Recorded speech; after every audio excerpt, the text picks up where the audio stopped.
বিদ্যুৎ ও জ্বালানি মন্ত্রণালয় জানিয়েছে, দেশে জ্বালানি তেলের পর্যাপ্ত সরবরাহ আছে, কোনো সংকট নেই। তারপরও চাহিদা অনুযায়ী জ্বালানি পরিস্থিতি মোকাবেলায় সর্বোচ্চ চেষ্টা করছে সরকার। এমন পরিস্থিতিতে সচিবালয় করণীয় ঠিক করতে প্রধানমন্ত্রীর সাথে আজও বৈঠক করেছেন বিদ্যুৎ জ্বালানি মন্ত্রী ও প্রতিমন্ত্রী। এদিকে জ্বালানি পরিস্থিতি মোকাবেলায় স্কুল পর্যায়ে অনলাইন অফলাইন সমন্বয় করে ক্লাস নেয়ার কথা জানিয়েছেন শিক্ষামন্ত্রী। বৃহস্পতিবার মন্ত্রিসভার বৈঠকে চূড়ান্ত হবে সিদ্ধান্ত। সচিবালয়ে প্রধানমন্ত্রী তারেক রহমান আজ গুরুত্বপূর্ণ বৈঠকে বসেন শিক্ষামন্ত্রী, প্রতিমন্ত্রী ও সংশ্লিষ্টদের নিয়ে। বৈশ্বিক জ্বালানি সংকটের কারণে সব মহানগরীর স্কুলের ক্লাস অনলাইন ও অফলাইনে করার পরিকল্পনা করছে শিক্ষা মন্ত্রণালয়। প্রধানমন্ত্রীর সাথে সাক্ষাৎ শেষে গণমাধ্যমকে সরকারের পরিকল্পনার কথা তুলে ধরেন শিক্ষামন্ত্রী এহসানুল হক মিলন। উইকলি আমাদের 5 দিন ক্লাস ছিল, এখন আমরা কিছু ক্লাস আওয়ার লস করেছি রোজার ছুটিতে এবং বিভিন্ন রকমের দেশের আন্দোলন সব মিলিয়ে। তো আমরা স্কুল আওয়ারটাকে অর্থাৎ 6 ডেজে উইক করছি। এই সময় শিক্ষামন্ত্রী বলেন, বেশিরভাগ অভিভাবক চাচ্ছে অনলাইনে ক্লাস করার, কিন্তু সরকার চাচ্ছে পাশাপাশি অফলাইনে ক্লাস নেয়ার।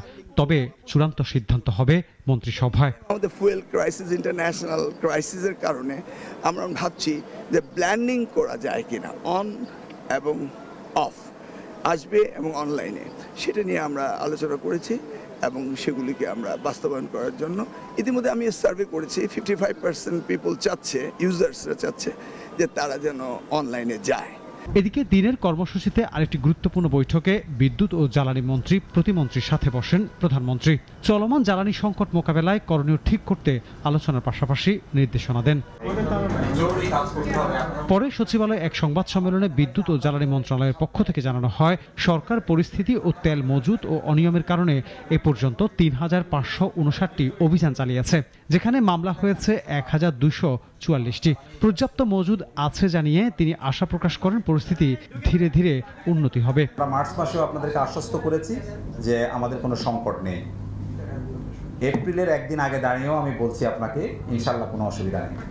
আমরা দুভাবে হিসাব করি, আজকের দিনেও ওই মাননীয় মন্ত্রী যেটা বলেছে সেভাবেই স্টক আছে। আমি এই মুহূর্তে অ্যাভেলেবেল যেটা আমি ব্যবহার করতে পারবো সেটার কথাটা আমি বলেছি। আমার কিন্তু ডেড স্টক একটা, এটা আপনারা যারা কমার্সের স্টুডেন্ট আপনারা জানেন, আমার ডেড স্টক আছে, কিন্তু সেটা সহ আমরা গত বছরের সাথে হিসাব করে ওইটা হচ্ছে আমাদের।